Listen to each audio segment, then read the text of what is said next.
Donc, Monsieur Yves Chabot, félicitations pour cet grand honneur que vous êtes intronisé ce soir au Temple de la renommée du Club de la médaille d'or. Ben oui, vraiment c'est un honneur, surtout le 50e anniversaire. En plus, ça tombe-tu bien? Je suis très heureux ce soir, oui. Ce soir, on souligne principalement votre carrière en tant que bâtisseur. Est-ce que vous êtes capable de nous raconter peut-être le moment le plus marquant de votre carrière? Marquant de ma carrière? Oh là là! Je pense que c'était lorsque on m'a demandé de m'occuper du dossier des personnes handicapées lorsque je travaillais à la Ville de Montréal comme cadre. M. Yvon Lamar et M. Drapeau, ça montre mon âge, hein, ont demandé, toi là, tu es assez impliqué au niveau communautaire, ça serait intéressant que tu t'occupes du loisir des personnes handicapées sur l'île de Montréal. Bon, ben, je dis, ben oui, je suis fait pour ça. J'ai commencé là. Et j'ai tellement aimé mon implication là-dedans que j'en ai fait plus. Je ne faisais pas juste mon travail comme responsable des loisirs à Ville de Montréal, mais j'ai été plus que ça. Je me suis impliqué au niveau de Paralympique Canada, au niveau de l'Alliance de vie active pour personnes ayant un handicap au Canada. J'ai été président même de cette association canadienne-là. Ensuite, au Québec, à Altergo, j'ai été président d'Altergo pendant quelques années, sur le conseil d'administration longtemps aussi. Et le défi sportif, où j'ai été président du défi sportif des athlètes handicapés. Donc, vous voyez, tout ça mis ensemble, c'est un peu pour ça.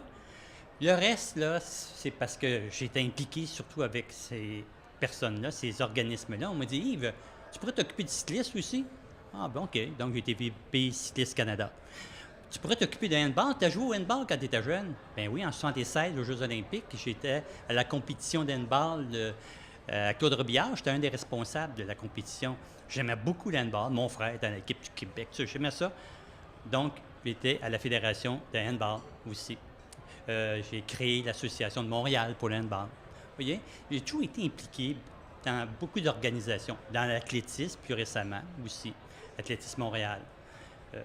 Et ainsi de suite. On me demandait de m'impliquer et je disais, et là, je disais toujours oui, oui, oui, oui, oui, oui. Et je mettais beaucoup, beaucoup de temps. Et je pense que ce soir, c'est ça qu'on va dire. Merci Yves pour tout ce temps d'implication. Mais j'ai tout fait ça, moi, par plaisir. C'était pas ardu pour moi du tout, du tout, du tout. Alors, ce soir, je dis merci, moi, pour me dire merci. Oui. Justement, donc, vous avez porté vraiment plusieurs chapeaux au cours de ces années, tant dans le sport paralympique que dans les disciplines qu'on peut dire olympiques aussi. Donc, pour vous, comment vous avez fait justement pour garder cette passion-là? Vous dites que c'était pas difficile, c'était pas une corvée pour vous de tout faire ça, mais la flamme est restée encore jusqu'aujourd'hui. Ben oui. Mais seulement qu'à voir nos athlètes, hein. Je les trouve tellement beaux, nos athlètes. J'ai été président du Club de la médaille d'or. Aussi, j'ai oublié de le dire. Mais lorsque j'étais sur le conseil d'administration avant d'être président, c'était moi qui étais responsable de donner des bourses dans ce temps-là.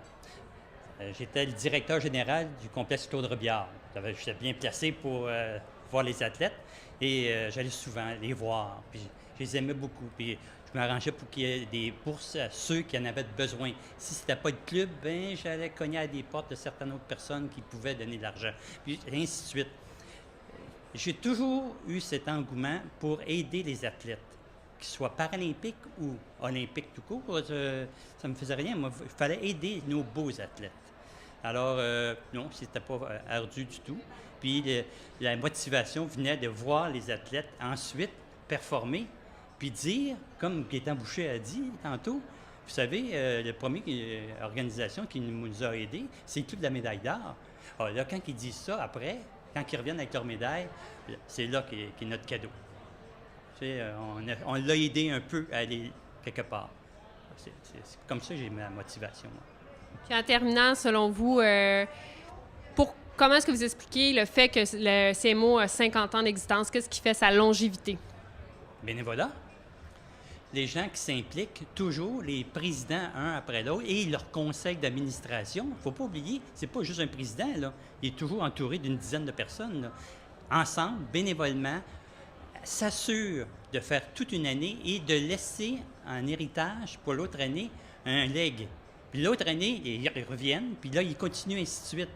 et les partenaires, les membres qui viennent à toutes les rencontres, comme ici ce soir, qui apportent des sous, plus que des sous, des dollars en masse, pour continuer.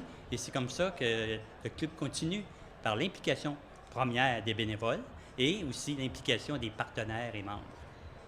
Bien, merci beaucoup et félicitations. Bien, merci beaucoup à vous.